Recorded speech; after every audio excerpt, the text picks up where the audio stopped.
नहीं पहचानते साहब। साहब ये हमारे पालकीपुर के तो नहीं लगते? इन्हें कभी देखा ही नहीं साहब। आप लोगों में से फ़ोन किसने किया? मैंने किया था साहब। मैं वो सुबह के काम के लिए खेत पे जा रहा था तो मैंने ये 2 बोरियां देखी साहब। मैं गौतम सिंह गांव का सरपंच हूँ साहब। हमारे पालकीपुर की अगर ये बच्चियाँ होती तो लाश मिलने के पहले ही गांव में बवाल हो गया कि घर से बच्चियाँ गायब हो।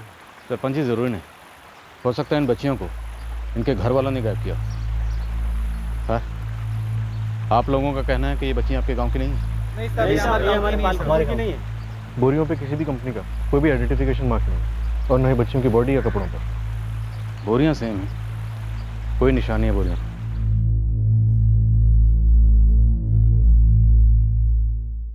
दोनों मर्डर्स 10 से 12 घंटे पहले हुए हैं। 10 से 12 घंटे पहले मतलब 11 जुलाई की रात को 11 से 12 के बीच में? जी हाँ, डिनर के तुरंत बाद मर्डर्स हुए। दोनों के पेट में अनडाइजेस्टेड फूड था। Sexual assault? जी नहीं। डॉक्टर, दोनों बहनें हो सकती हैं? पॉसिबिलिटीज पूरी हैं। दोनों के फेशियल फीचर्स मैच करते हैं, पर यह मैं तब तक दावे के साथ नहीं कह सकता जब तक दोनों के मैचिंग टेस्ट्स न कर लूं। पर दोनों को एक ही तरीके से और शायद एक ही हथियार से मारा गया है। आपको दोनों की बॉडीज भी पालकीपुर से मिली, मतलब दोनों मर्डर्स कनेक्टेड लग रहे हैं इंस्पेक्टर। हो सकता है क्राइम सीन पे जो गांव वाले मौजूद थे वो उन बच्चों को ना पहचानते हो, पर शायद कुछ और गांव वाले उन्हें पहचान लें। दोनों बच्चों की फोटोग्राफ्स पूरे गांव में घुमा लेते हैं और आसपास के गांव में भी। हो सकता है वहां से इन दोनों बच्चियों को किसी ने मार के यहाँ पालकीपुर में ठिकाने लगा दिया। इन बच्चियों को ध्यान से देखो। नहीं, पालकीपुर के पुल के पास आज 12 जुलाई 2017 को सुबह 7:30 बजे मिली है 2 बच्चियों का कत्ल कल रात के 11 और 12 के बीच में हुआ है। इसलिए जिले के सभी थानों को मिसिंग कंप्लेंट्स के ऊपर ध्यान रखने की दरख्वास्त की है। नहीं साहब, इन बच्चियों को अपने पालकीपुर में तो कभी नहीं देखा।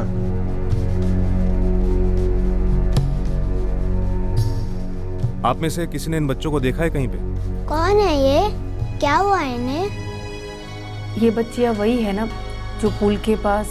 अब तो चंदनपुर और रतनपुर के लोगों ने भी जवाब दे दिया है। अगर ये बच्चियां यहाँ की होती तो तुरंत पहचानी जाती। अब हमें भी यही लगता है, ये बच्चियां पालकीपुर की नहीं है। बाहर से कोई आकर छोड़ गया इन 2 लाशों को यहाँ पे। अंदर भिखारियों की टोलियां और इलाके के सारे कोठे, जितने भी तेरे कॉन्टैक्ट हैं, दल्ले वगैरह, हर कोई, सबको कॉन्टैक्ट कर। साहब, जब गांव में बच्चियों को पता नहीं चला तो तुरंत मेरे दिमाग की घंटी बजी कि कहीं ट्रैफिकिंग का मामला तो नहीं गड़बड़ा गया। सुलटा दिया होगा लड़कियों को साहब। मैंने तुरंत अपनी सारी टीम को लगा दिया है, दल्लों में भी और भिखारियों में भी। पूरे डिस्ट्रिक्ट में और बगल वाले ज़िले में भी चंदर। मुझे रिजल्ट चाहिए चंदर, और वो भी बहुत जल्द। इतने काम करो, इन फोटो को सोशल मीडिया पे अपलोड कर दो फुल डिटेल के साथ। हो सकता है किसी न किसी कोने से कोई इन्हें आइडेंटिफाई कर ले। ये संभावना अब मजबूत होती जा रही थी कि आइडेंटिफिकेशन से बचने के इरादे से इन लाशों को कहीं बाहर से लाकर इस गांव में छोड़ दिया गया होगा। ये 2 लाशें इत्तेफाक से साथ पाई गई थी या इन दोनों बच्चियों में कोई कनेक्शन था, ये अभी पता नहीं। पर दूसरे ही दिन पालकीपुर फिर कांप उठा।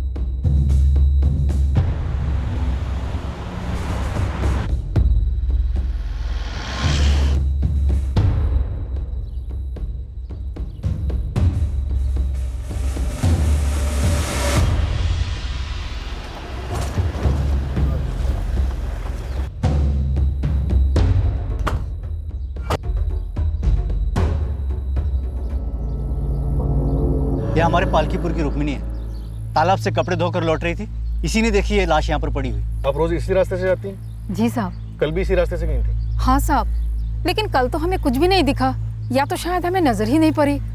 सरपंच जी, ये औरत आपके गांव की है? नहीं साहब, हमारे गांव की नहीं है। सर, लाश के पास ऐसी कोई चीज नहीं मिली जिससे उसे पहचाना जा सके। सरपंच जी, कल 2 बच्चियां, आज ये औरत, सारी लाशें आपके गांव में ही क्यों बिछाई जा रही? कल की खबर से वैसे भी गांव के सब लोग बुरी तरह से हिले हुए हैं। अब जैसे ही ये बात फैलेगी सब लोग दहशत में आ जाएंगे साहब। लगता है सेम वेपन यूज हुआ है। क्या इस औरत का मर्डर तब हुआ होगा जब हम उन दोनों बच्चियों के बारे में पूछताछ कर रहे थे? जी नहीं, इस औरत का मर्डर भी उसी समय हुआ जब उन दोनों बच्चियों को मारा गया था। मतलब तकरीबन अब से 38 घंटे पहले, 11 जुलाई की रात को 11 से 12 बजे के बीच में, और वो भी डिनर के बिल्कुल बाद। उन दोनों बच्चियों के जैसे इस औरत के पेट से भी हमें अनडाइजेस्टेड फूड मिला है। माँ बेटी? मोस्ट प्रोबेबली, पर कंफर्मेशन के लिए हमें टेस्ट करने पड़ेंगे। एज? 28 से 32 के बीच में। एक से ज़्यादा बार माँ बन चुकी है। सेक्सुअल एक्टिव थी, पर कोई सेक्सुअल असॉल्ट नहीं हुआ। गांव वाले एक आवाज़ में ये कह रहे हैं कि तीनों विक्टिम्स उनके गांव के नहीं हैं। तो शायद नहीं होंगे। नितिन, आसपास के जितने भी लॉज और होटल्स हैं सब जगह चेक करो। अगर बाहर से आए होंगे तो कहीं तो ठहरे होंगे। मैं टीम डिस्पैच करता हूँ सर। दोनों बच्चियों की लाशें हमें बोरियों में मिली और औरत की झाड़ियों में। मुझे नहीं लगता इन तीनों को मारने के बाद यहाँ लाया गया। शायद तीनों को पहले पालकीपुर लाया गया और उसके बाद मारकर फेंक दिया गया। सर पूरे पालकीपुर की कोम्बिंग की जा रही है, ये जानने के लिए कहीं और लाशें तो नहीं। नितिन ऑन द डबल, ये सिर्फ भयानक नहीं, बेहद संगीन है। फिलहाल हम नहीं जानते कि इन तीनों लाशों का आपस में क्या कनेक्शन है, पर हमें इलाके के लोगों में कोई दहशत नहीं फैलानी। उन्हें ये नहीं लगना चाहिए कि कोई सीरियल किलर खुलेआम घूम रहा है। वो फिर से कब हमला करेगा, किस पर करेगा, कोई नहीं जानता।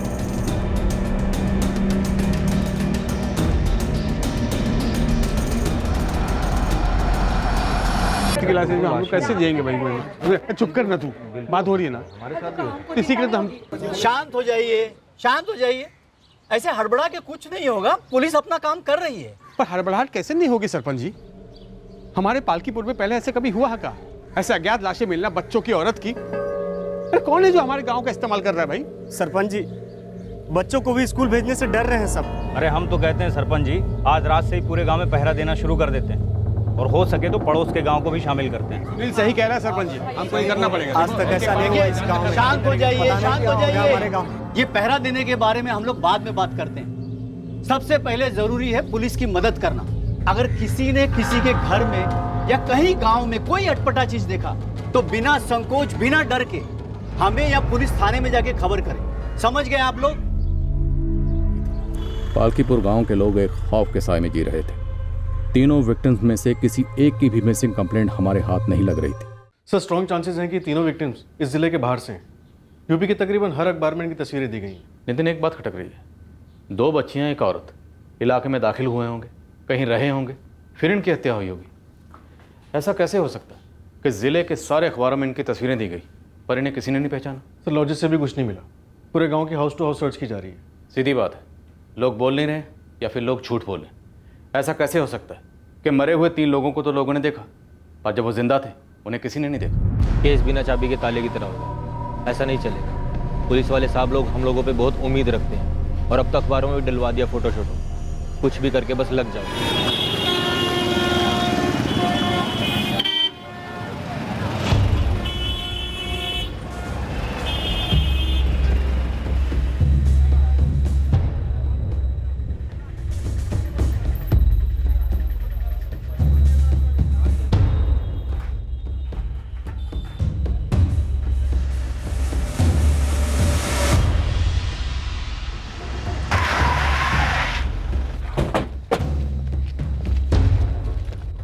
राकेश कौन है? फोन किसने किया था? मैंने ही फोन किया था, अटेंडेंट उस शौचालय का। वो वहाँ है साहब। सूटकेस रख कर जाने वाले को देखा तुमने?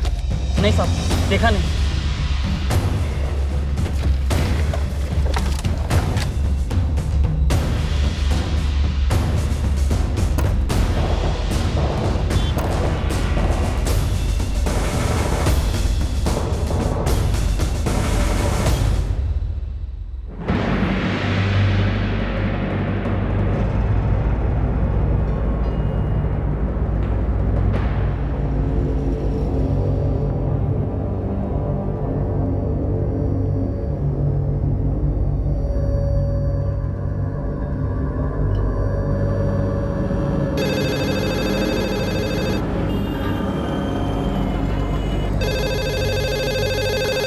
सर बच्चियों के नाम और क्लासेस एक बार फिर से बताएंगे? जिया चौहान 4th स्टैंडर्ड और आरती चौहान 2nd स्टैंडर्ड। सर मुझे 2 मिनट का टाइम दीजिए, मैं क्लास टीचर से कंफर्म करके बताती हूँ।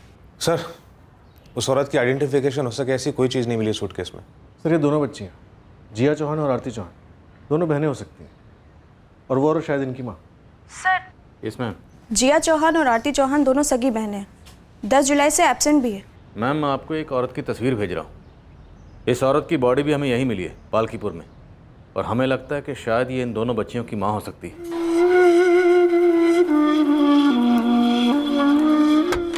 मैं कमिन मैडम? ये आरती और जिया की मम्मी राधिका चौहान ही है। हे भगवान, तीनों का मर्डर हो गया। अब तीनों लावारिस लाशों की पहचान हो चुकी थी। सूरत गुजरात की रहने वाली राधिका चौहान और उसकी 2 बेटियां जिया और आरती चौहान का कत्ल हुआ था।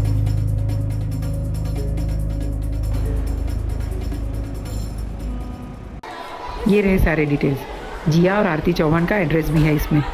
सर ये उनकी मम्मी राधिका चौहान का मोबाइल नंबर हमारे रिकॉर्ड में था। मैम, जिया और आरती इतने दिनों से स्कूल नहीं आ रही थी। आप लोगों ने पता करने की कोशिश नहीं की कि क्या वजह हो सकती है? सर जनरली अगर बच्चे बीमार हैं तो वो 2-3 दिन की लीव लेते हैं, विच इज़ नॉर्मल। पर हाँ, अगर चौथे दिन भी बच्चे नहीं आते तो हम उनके पेरेंट्स को फ़ोन करते हैं। वैभवी बेन आरती की क्लास टीचर है, उन्होंने राधिका बेन को फ़ोन किया था बट उनका फ़ोन स्विच ऑफ आ रहा था। B12 Vrindavan apartment, Chamunda circle. Father's name Arvind Chauhan. Father का फ़ोन नंबर नहीं है? सर ये पेरेंट्स के ऊपर है, हम दोनों पेरेंट्स में से किसी एक का नंबर मांगते हैं, कंपलसरी है इमरजेंसी कॉन्टैक्ट के लिए। सुरेश जी सर। ये राधिका चौहान का नंबर 44468981। अपनी ब्रांच से फ़ोन करके इस नंबर के सारे रिकॉर्ड्स निकलवा। राधिका और उसकी बच्चियां आरती और जिया, ये लोग सूरत से पालकीपुर आए होंगे या फिर पालकीपुर के आसपास ही कहीं? सर ज़रूर किसी जानने वाले के पास रुके होंगे, क्योंकि इलाके के सारे होटल, सारे लॉजेस को बारीकी से स्कैन किया गया। आरती, राधिका और जिया तीनों की इन्फॉर्मेशन कहीं से भी नहीं मिली। आरती और जिया दोनों ही 10 जुलाई से स्कूल नहीं गए और आज 17 जुलाई है, लेकिन उनके पिता अरविंद चौहान ने कोई मिसिंग कंप्लेंट फाइल नहीं करवाई। सर हो सकता है अरविंद चौहान भी मिसिंग हो।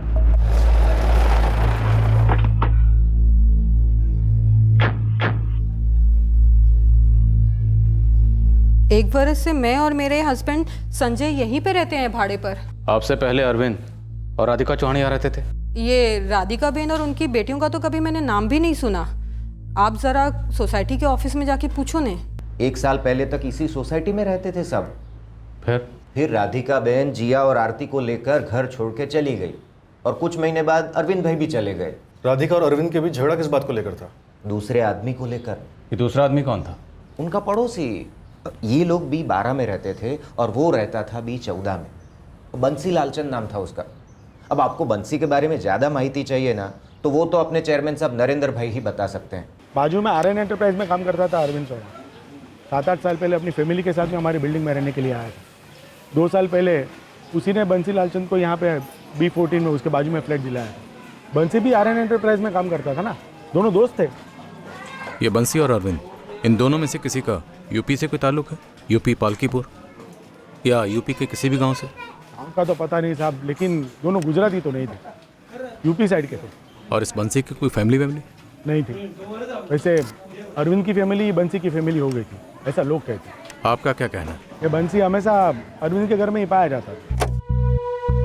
अरविंद की जब डे शिफ्ट होती थी और बंसी की नाइट शिफ्ट, तो सोसाइटी वालों ने बहुत बार दोपहर को बंसी को अरविंद के घर पर जाते हुए देखा है।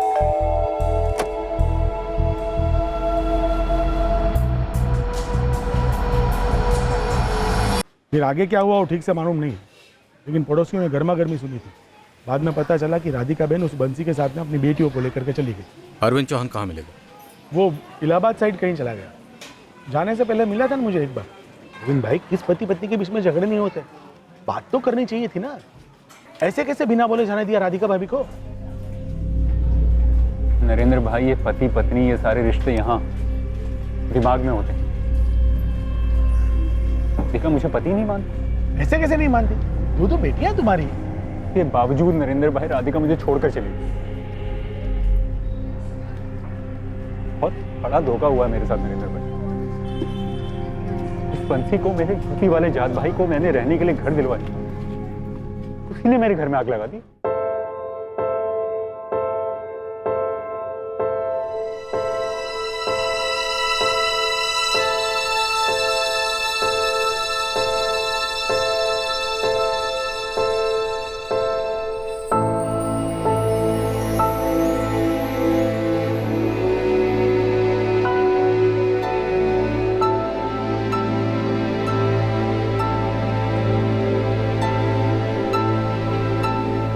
बंसी हर दूसरे दिन छुट्टी लेता है या फिर नाइट शिफ्ट करता है, मुझे पता है कि। राधिका, कुछ बोलोगी तुम? हाँ, है संबंध बंसी और मेरे बीच। शारीरिक संबंध है? बंसी जिया और आरती को अपने बच्चों जैसा देखता है। वो उनके साथ खेलता है, उन्हें पढ़ाता है। और तुम रोज सुबह निकलते हो और सीधा रात को ही लौटते हो। सुबह से रात तक मैं क्या करता हूँ? क्या करता हूँ मैं? किस किस के पैसे कमाता हूँ ना? किसके लिए? जिया और आरती के लिए, तुम्हारे लिए, क्योंकि बाप हूं उनका और पति हूं तुम्हारा। अरविंद, मंगलसूत्र बांध लेने से कोई पति या बच्चा पैदा करने से कोई बाप नहीं बनता है, ना ही महीने के आखिर में 4 पैसे थमाने से। शारीरिक संबंध है तेरे उसके साथ? हाँ, सोती है क्योंकि तुम 10 साल से जागे ही नहीं अरविंद।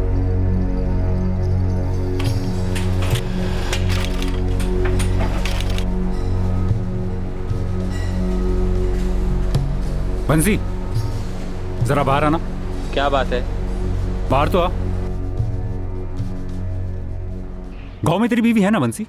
तुमको तो पता है, तो फिर क्यों पूछ रहे हो? तो उसको यहाँ पर लेके आना, फिर कर जितने बच्चे पैदा करने। किसी ने रोका है तुझे? साले भाई जैसा माना था मैंने तुझे, और तूने मेरी पीठ पे छुरा पोक दिया। मेरी बेटी जिया और आरती को बाप का प्यार देने के बहाने मेरी पत्नी को अपनी पत्नी बनाना चाहता है तू। साले शर्म नाम की चीज है नहीं तेरे अंदर। देख बंसी, जो तूने किया है ना, उसके बदले मैं तेरे टुकड़े टुकड़े कर देना चाहता हूँ, लेकिन मैं तेरे से विनती करता हूँ यार, मेरे घर के टुकड़े मत कर। इलाहाबाद से खाली हाथ आए थे मैं और राधिका यहाँ पर, बड़ी मेहनत से सब कुछ बनाया है। ये घर बार, ये जिंदगी, इतने भद्दे तरीके से उसे खत्म मत कर। नहीं माना बंसी, और क्यों मानता? सिक्का तो हमारा ही खोटा है ना। और वो राधिका इतनी ढीठ मेरे मुंह पे मुझे बोल के गई कि शादी तोड़नी है। नरेंद्र भाई, मैं राधिका के सामने गिड़गिड़ाया, हाथ जोड़े मैंने, आरती और जिया का वास्ता भी दिया, उसके पैरों में गिर गया मैं नरेंद्र भाई।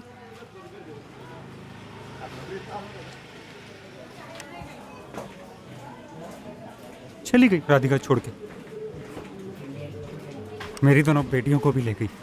उसके थोड़े दिनों बाद अरविंद भी यहाँ से चला गया, बहुत दुखी लगता है। यहाँ से जाने के बाद बंसी राधिका और बच्चियों के साथ कहाँ रहता था? वो तो भगवान जाने साहब। हाँ पांडे बोलो। साहब, ये बंसी लालचंद अपने पालकीपुर का ही है। उसका भाई अमित लालचंद भी यहीं रहता है, और बंसी की पत्नी भी, काजल नाम है। उठवा दोनों को और पता करो कि बंसी है कहाँ। चंदर, पता तो सही ना लालचंद परिवार? पांडे साहब अपनी आंखों से खुद देख कर आए। सर, अमित और काजल को उठवा रहा हूँ।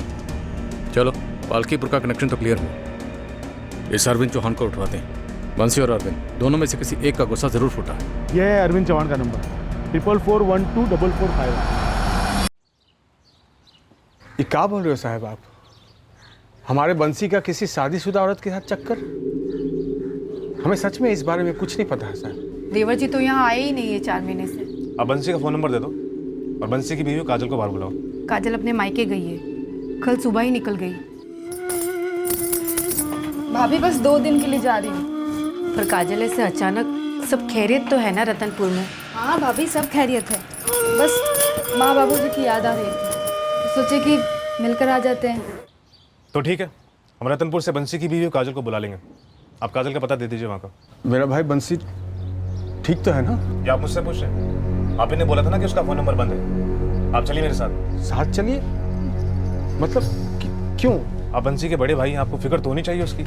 बंसी ने किया क्या है साहब? अब बंसी ने किया है या बंसी के साथ किसी ने कुछ कर दिया है, ये तो वक्त आने पर ही पता चलेगा।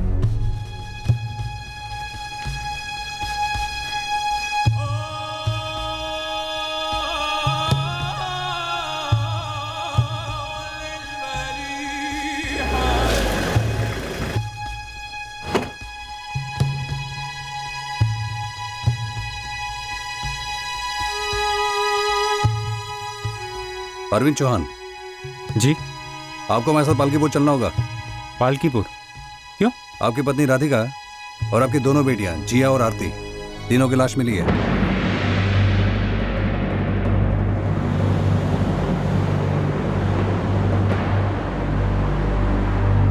राधिका चौहान का फोन 11 जुलाई से ही बंद दिखा रहा है सर। राधिका की लास्ट लोकेशन आप ही की है सर, पालकीपुर। ये राधिका की जिस नंबर पर लास्ट बार बात हुई 444879 ये किसका है? बंसी लालचंद का है। बंसी का भी फोन 11 जुलाई से बंद है, और राधिका की तरह उसकी भी लास्ट लोकेशन आप ही की है, पालकीपुर। कड़ियाँ मिल तो रही हैं, पर कहाँ जुड़ी कहाँ टूटी ये पता लगाना बाकी। सर, राधिका और बंसी अगर 11 जुलाई को पालकीपुर में थे तो जाहिर है दोनों बच्चियां जिया और आरती भी वही होंगी। पालकीपुर में हमें राधिका और उसकी बच्चियों की लाशें मिली। अब सवाल ये है, क्या ये लाशें बंसी ने बिछाई या अब हमें बंसी की लाश मिलने वाली? कुछ दिन पहले तक तो यही रहती थी राधिका, पता नहीं अचानक कहाँ चली गई आरती और जिया ने लेने। बंसी भी यहीं रहता था। हंस तो अभी हस्बैंड वाइफ है तो साथ में ही रहेंगे ना। लो साहब, आप खुद ही देख लो। बंसी कुछ बोला नहीं, कहाँ जा रहा है, कब तक लौटेगा, कहीं नहीं।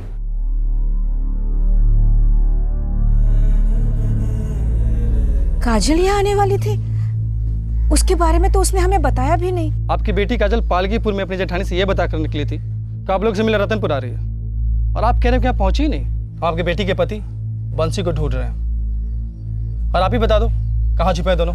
यहाँ तो नहीं है साहब, आप चाहे तो खुद तलाशी ले लीजिए। पर आप हमारे दामाद बंसी को क्यों ढूंढ रहे हैं? किया क्या उसने? सर, राधिका और बंसी पिछले 1 साल से जिस मकान में रह रहे थे वो पूरी तरह खाली है, सिवाय कुछ कपड़ों के। शायद वापस आने का प्लान नहीं था। वो तो पता नहीं सर, मकान मालिक भी ज़्यादा कुछ नहीं बता पाए। बंसी और राधिका के मोबाइल फ़ोन भी स्विच ऑफ है। किसी को भी ये नहीं पता कि बंसी और राधिका और दोनों बच्चियाँ आरती और जिया पालकीपुर जा रहे थे। शायद बंसी की पत्नी काजल को यह बात मालूम है, पर वो भी अब गायब है। सर कहीं ऐसा तो नहीं कि इलाहाबाद में बैठा राधिका का पति अरविंद चौहान ये बात जान गया था कि बंसी उसकी बीवी और दोनों बच्चियां जिया और आरती को लेकर पालकीपुर पहुंच गया था? सर, राधिका को मुझे सूरत छोड़े हुए पूरा 1 साल हो चुका। उसके बाद से मैं इलाहाबाद में रहा हूं। बंसी को मारकर उसकी लाश को कहाँ फेंक? बोलो अरविंद चौहान, बोल। बंसी के किस चक्कर की बात कर रहे हैं? इस राधिका का नाम भी पहली बार सुन रहा हूं मैं। तुम्हारा भाई बंसी पिछले 1 साल से राधिका और उसकी बच्चियों के साथ सूरत में रह रहा था। बिल्कुल नहीं पता साहब। 2 साल पहले बंसी काम के लिए सूरत चला गया था, तब से काजल हमारे साथ ही है साहब। हम 2 भाई हमेशा साथ रहे। बीच में 2 बार बंसी घर आया भी, लेकिन उसे एक शब्द भी किसी राधिका के बारे में नहीं बताया हमको। बंसी 10 या 11 जुलाई को पक्का यहाँ पालकीपुर आया था, राधिका और उसकी बच्चियां जिया और आरती के साथ। घर पर नहीं आया साहब। आप चाहे तो मेरी पत्नी संजना से पूछ लो, पड़ोसियों से पूछ लो। ना मैंने बंसी को मारा है, ना राधिका को, और ना ही अपनी बेटियों को। 1 साल से मुझे पता भी नहीं था उनकी जिंदगी में चल क्या रहा है। तो मुझे कैसे पता होगा कि 10 या 11 जुलाई को वो पालकीपुर आए हुए हैं? अगर पता नहीं होता तो किसी को कैसे भेजते उन चारों को मरवाने के लिए? किसको भेजा सर मैंने, किसको? 1 साल से मेरी जिंदगी अधमरी हो चुकी। उनको मारने के बाद क्या जिंदा हो जाती? और अगर सर ऐसा होता ना तो 1 साल पहले उस बंसी को मार देता। अगर तुम सूरत जाके बंसी और राधिका के पड़ोसियों से पूछोगे ना, तो सब ये कहेंगे कि बंसी और राधिका पति पत्नी है। बंसी की पत्नी राधिका नहीं, काजल है, जो हमारे साथ पालकीपुर में रहती है। जो गायब, काजल अपने मैके गई ही नहीं। ये मुझे या संजना को नहीं मालूम साहब, वो हमसे क्यों झूठ बोली और कहाँ गायब हो गए। तुम्हारी यहाँ पालकीपुर में अच्छी खासी खेती है, और तुम कहते हो कि तुम्हारा और तुम्हारे भाई के बीच में, तुम दोनों की पत्नियों के बीच में अच्छा खासा प्यार है। तो फिर ऐसा क्या हुआ जो वो अकेला सूरत चला गया? यही बात मैंने बंसी को 1000 बार बताया था, समझाया था कि रह जा, सब कुछ ठीक हो जाएगा, कोशिश जारी रख। कोशिश किस बात की? बच्चे की। और किस बात की साहब? बच्चा। बस वही एक मसला बंसी और काजल को खाया जा रहा था।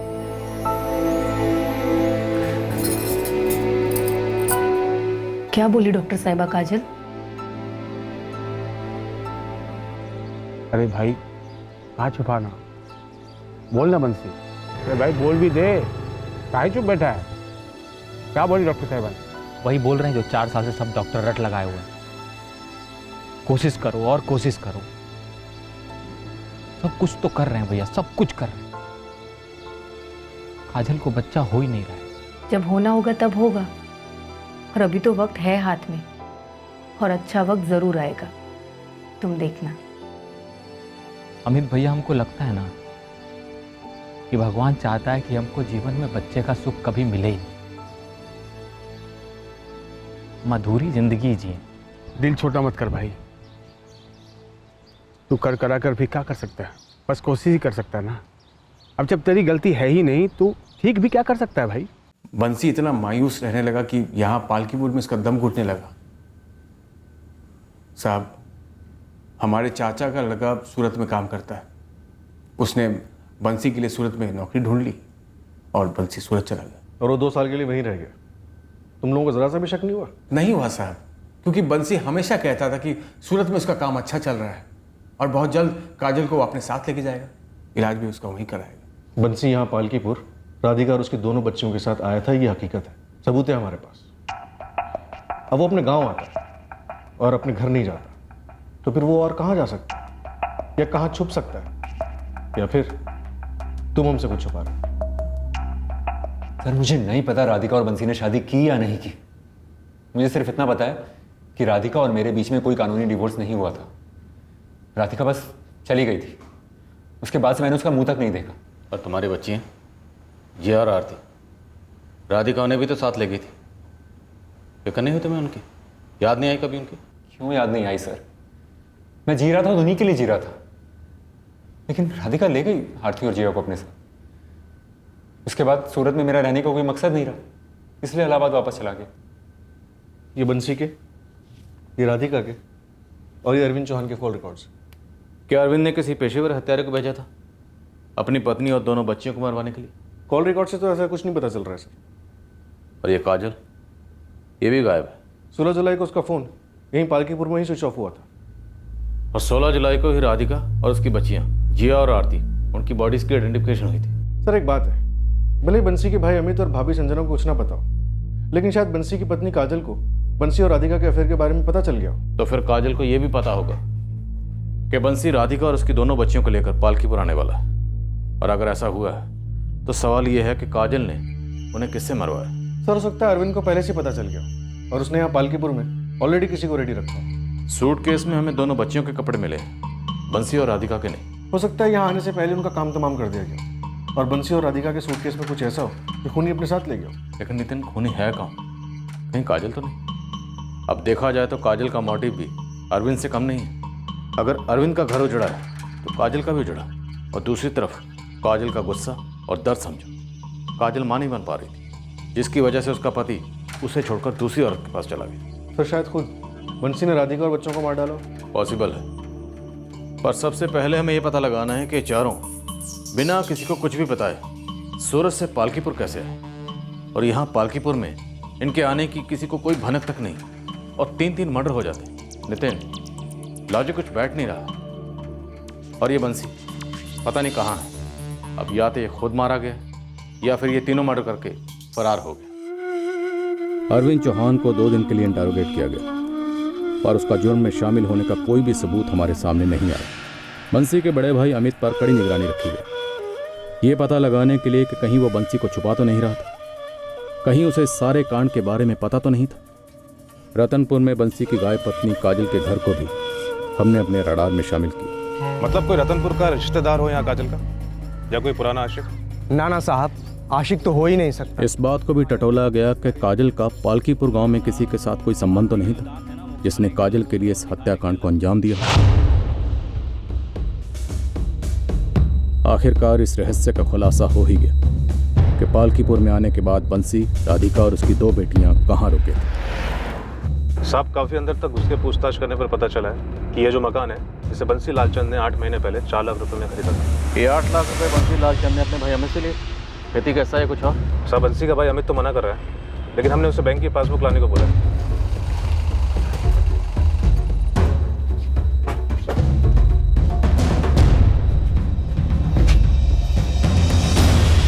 थोड़ा तक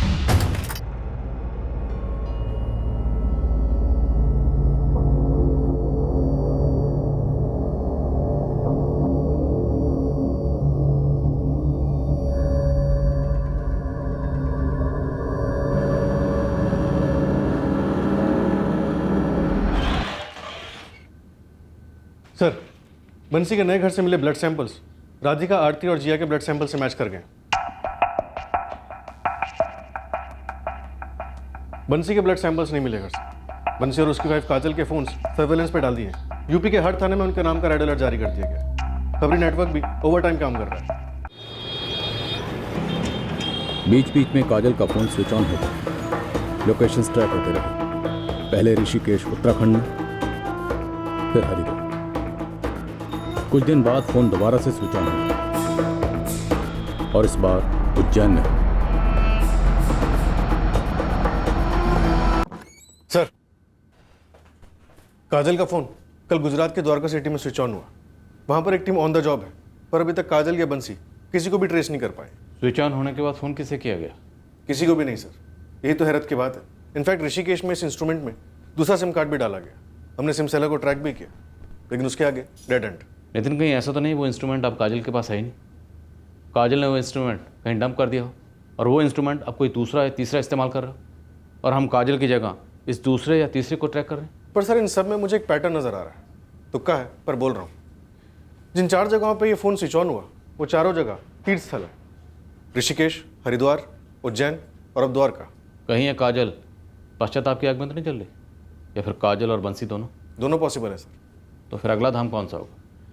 द्वारिका के बाद अब आप दोनों कहाँ जाएंगे? हमारा गैसवर्क काम कर गया। हमने एक टीम को वाराणसी में तैनात कर दिया। बंसी और काजल को हमने उस वक्त दर्द दबोचा जब वो गंगा आरती में शामिल होने जा रहे थे। मिल गई माफी ऊपर वाले से? पता नहीं वो माफ़ी देंगे या नहीं, पर पछतावा बहुत है साहब। अगर छुरी चलाते वक्त ज़रा सोच लिया होता तो आज पछताना नहीं पड़ता। तब दिमाग सुन पड़ गया था साहब। पहले फंसा दिया, उसके बाद झांसा दिया, फिर गले काटे, वो भी 3-3। हर बार दिमाग सुन हो जाता था तेरा। साहब हमने किसी को झांसा नहीं दिया, ना ही किसी को फंसाया है। राधिका और हमारे बीच में जो था वो 2 तरफा था। राधिका को हमें जो दिखा वो अरविंद में नहीं था, और हमको जो राधिका में दिखा वो हमारी जिंदगी में नहीं था। पता है अरविंद ना इस दुनिया का सबसे खुशनसीब आदमी है। इतनी सुंदर लगती हूँ मैं तुम्हें बंसी। सच बताएं, अगर तुम जिया और आरती की माँ ना होती ना तो शायद हमें इतनी पसंद ना होती। तुम्हारी बेटियां तुमको और भी ज्यादा खूबसूरत बनाती हैं। सच बता रहे हैं, जिया और आरती ना हमको इस दुनिया में सबसे ज्यादा खुशी देती हैं। मुझे दिखता है तुम्हारी आंखों में, तुम्हारे बर्ताव में। अगर हम पहले मिले होते ना तो जिया और आरती के पापा हम होते। ये सोच के कभी कभी हमारा दिल भर आता है, कभी कभी आंखें भी भर आती हैं। बंसी, पहले नहीं मिले तो क्या हुआ, अब तो मिले हैं ना। इसलिए तो ऊपर वाले ने तुम्हें वहां पालकीपुर से यहाँ सूरत भेजा, अरविंद से मिलाया, ताकि तुम मुझे मिलो। और घर भी देखो, तुम्हारे घर के सामने ही दिलवा दिया। अब आगे आगे पता नहीं कितना मिलाना बाकी है, कहाँ तक जाना बाकी है। तो यहाँ तक आना बाकी था। बंसी, जब प्यार इतना शिद्दत वाला था तो फिर ये बेरहमी कहाँ से पैदा होगी? और पालकीपुर वाले अपने नए घर में लाकर राधिका और उसकी दोनों बच्चियों को क्यों मार डाला? नया घर क्यों लिया था? उसे लेने के लिए 4 लाख रुपए कहाँ से आए? बोल, पैसे कहाँ से आए? पैसे दरअसल राधिका के ही थे, उसने अरविंद से लिए थे। अरविंद के पैसे जो उसने अपना खून जला जला कर कमाए थे अपनी दोनों बच्चियों जिया और आरती की परवरिश के लिए। मारा क्या? साहब क्योंकि हम खुद मर रहे थे, रोज रोज मर रहे थे हम। बंसी, मैंने आपका फोन देखा, किसी राधिका ने मैसेज भेजा था, मैंने पढ़ा। आप छोड़ रहे हो मुझे? काजल, तुम हमको बच्चा दे पाती ना तो कभी नहीं छोड़ते, कभी खींचे नहीं जाते राधिका के पास। मेरी अच्छी है। नहीं, ध्यान से देखो, देखो कितनी अच्छी है मेरी अच्छी है। बंसी, वो कल जिया की स्कूल बैग दी थी मोची के पास, तुम ले आए? राधिका को तो भूल गया हूँ। अरे तुम कल भी भूले थे। जब तक हम पड़ोस में रहते थे राधिका के, कल ले आएंगे, तब तक सब कुछ बड़ा सुनहरा लगता था। लेकिन एक बार साथ में रहने लगे तो जिम्मेदारी पहले सुई की तरह चुभने लगी और फिर खंजर की तरह। बंसी, हम शादी कब कर रहे हैं? ऊपर से राधिका का शादी के लिए दबाव कम होने का नाम ही नहीं लेता, हमेशा बना रहता। नहीं, मतलब साफ साफ कहो ना बंसी, अब दिल भर गया है तुम्हारा मुझसे। दबाव से बात बढ़कर धमकी में बदल गई थी। बात बात पर राधिका धमकाती थी कि हमारे खिलाफ पुलिस कंप्लेंट करेगी। हम थक चुके थे साहब, हमें बच्चे चाहिए थे, लेकिन अब उन बच्चों की जिम्मेदारी हमें बोझ लगने लगी थी। हम उठा नहीं पा रहे थे, पता नहीं क्यों। जिंदगी में जो भी सपने देखे थे सब पूरे हुए, लेकिन फिर भी अब हम उनसे भागना चाहते थे। सीधा बोलो काजल, मेरा साथ दोगी या नहीं? हमारा साथ तो 7 जन्म का है बंसी, लेकिन ये मारने वारने की बात क्यों कर रहे हो? तुम्हारे पास आने का मेरे पास यही एक रास्ता है। सीधा बोलो, मेरा साथ दोगी या नहीं?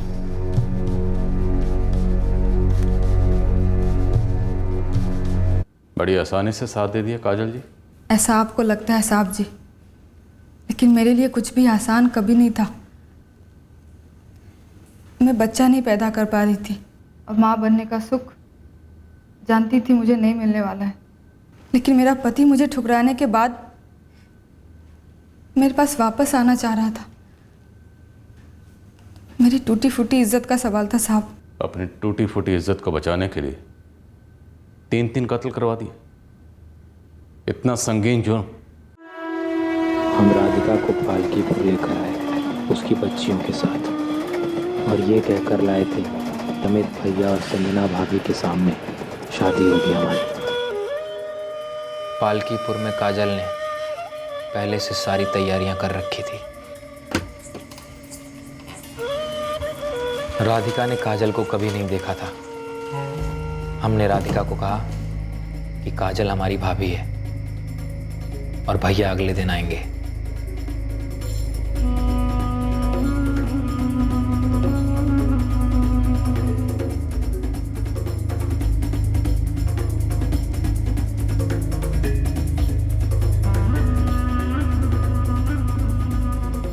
हमने पहले राधिका को मारा, ये सोचकर कि बच्चों को ठिकाने लगाना आसान होगा।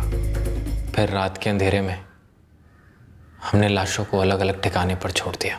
और वो सूटकेस, वो कब छोड़ा? अगले दिन सुबह, गांव छोड़ के भागते वक्त। राधिका के कपड़े और बैग कहाँ हैं? वो रतनपुर के रास्ते में एक नाला पड़ता है, उसी में फेंक दिए। चल बता, कहाँ है वो नाला जहाँ तूने बैग फेंका? फिर कानून तय करेगा तो कौन सी सजा के कौन से नाले में सड़ेगा और कब तक सड़ेगा।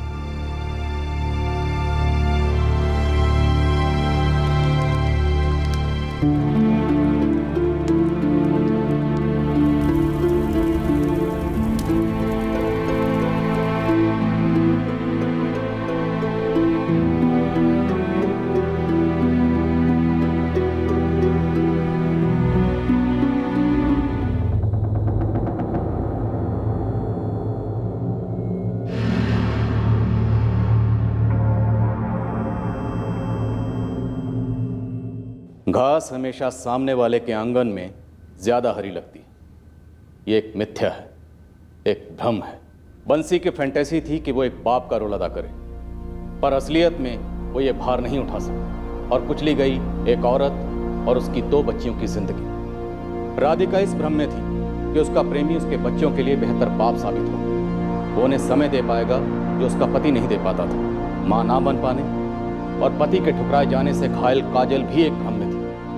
उसे लगा कि कत्ल जैसे संगीन जुर्म में साथ देकर उसे उसका पति और गरिमा वापस मिल जाएगी। इस पूरे केस में सिर्फ अरविंद ही एक ऐसा था जो अपने आंगन में अपने हिस्से की घास संभाल रहा था, जिसे पूरी तरह से रौंद दिया गया। जो चीज हमारी जिंदगी में नहीं है और जो शायद कभी नहीं हो सकती, उसका लालच होना, उसकी कल्पना करना, यह इंसान की फितरत में है। पर जब उस कल्पना को, उस फैंटेसी को असलियत में पूरा करने का बेलगाम जुनून सवार हो जाए, तब कोई नहीं बता सकता कि किस मोड़ पर वो जुनून एक अभिशाप बनकर कितनी बर्बादी मचा सकता है। जय हिंद।